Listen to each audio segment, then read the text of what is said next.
Hola, soy David Morales y en los próximos minutos os voy a guiar en un breve pero interesante recorrido por el mundo del ocio digital.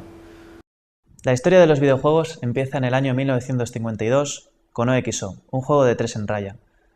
Con esto empezaron los primeros experimentos en osciloscopios para dar paso a las primeras máquinas recreativas. Tennis for Two fue una especie de experimento en un osciloscopio basado en una red de tenis y una pelota en movimiento. Sirvió de entretenimiento para los visitantes del laboratorio. Pong. Quizás el más sencillo de la historia, creado por Atari, representando un juego de ping-pong con muy pocos gráficos en pantalla, pero muy aclamado e imitado en su época. Space Invaders, todo un clásico de los salones recreativos, donde manejamos una pequeña nave que, mediante disparos, ha de impedir la invasión alienígena. Esta fue la llamada época dorada de las máquinas recreativas, donde nacieron juegos que definieron las bases de las futuras generaciones. Pac-Man, el famoso Comegocos, donde nos movemos en un laberinto para recolectar todas las bolas y evitar los fantasmas que intentan matarnos.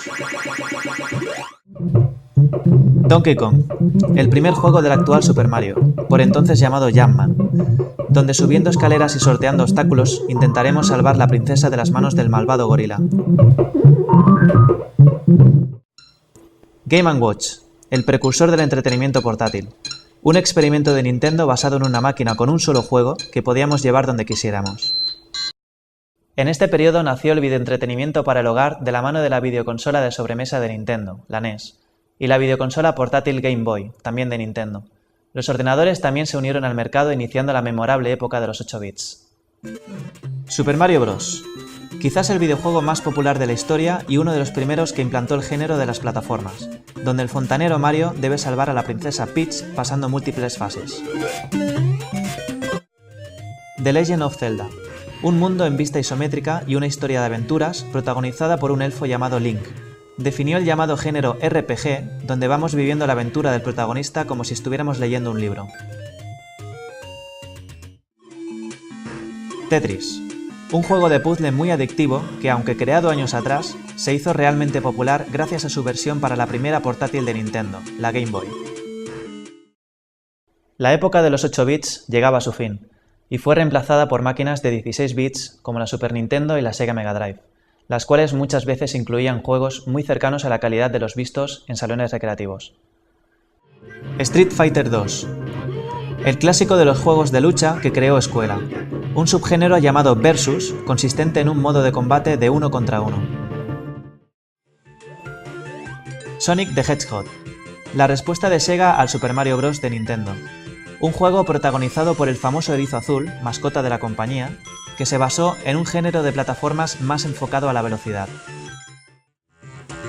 Doom, uno de los primeros videojuegos en 3D, en primera persona, que impulsó un gran género llamado shooter, donde mediante una serie de armas hay que completar las misiones a disparos desde la visión del protagonista.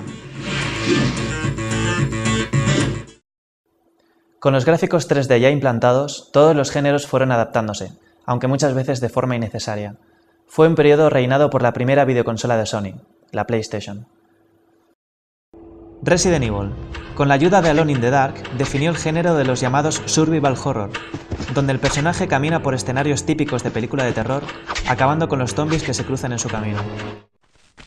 Tomb Raider, la primera aventura de Lara Croft en un juego donde los saltos imposibles y los disparos múltiples se convierten en las habilidades a dominar por el jugador.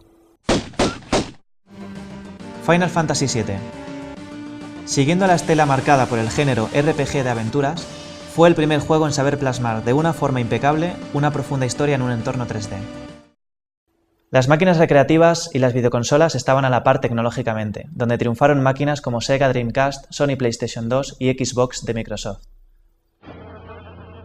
Los Sims, un juego basado en la simulación de la vida real, donde debemos enseñar a los personajes a valerse por sí mismos, haciendo su vida en una casa acondicionada a nuestro gusto. Shenmue, una buena muestra de cómo dotar a un RPG de un entorno 3D con gráficos muy realistas, dando toques de aventura, acción y simulación de vida. Grand Theft Auto 3, el más polémico de los juegos, donde tiene lugar el robo de coches y la violencia en una gran ciudad, dejando una sensación de libertad de movimiento y acción adaptable a la personalidad del jugador. Y llegamos a la generación actual de los videojuegos, donde la tecnología ya no parece ser un problema para crear nuevas experiencias de juego. Máquinas como Xbox 360 y PlayStation 3 apuestan por el estilo de juego tradicional, mientras Wii de Nintendo y su portátil DS se arriesgan con nuevas y originales formas de jugar. Assassin's Creed. Un monje que debe realizar los asesinatos que le mandan en sus misiones, donde prima el impresionante realismo del que hace gala. Guitar Hero. Consolida el género musical incluyendo una imitación de guitarra para lograr que la experiencia sea lo más cercana a la realidad, tocando famosas canciones de rock. Brain Training. Uno de los títulos creados para los casual gamers, jugadores esporádicos que gustan de juegos sencillos. En este caso se trata de un videojuego para entrenar la mente con pruebas matemáticas, lógicas y visuales.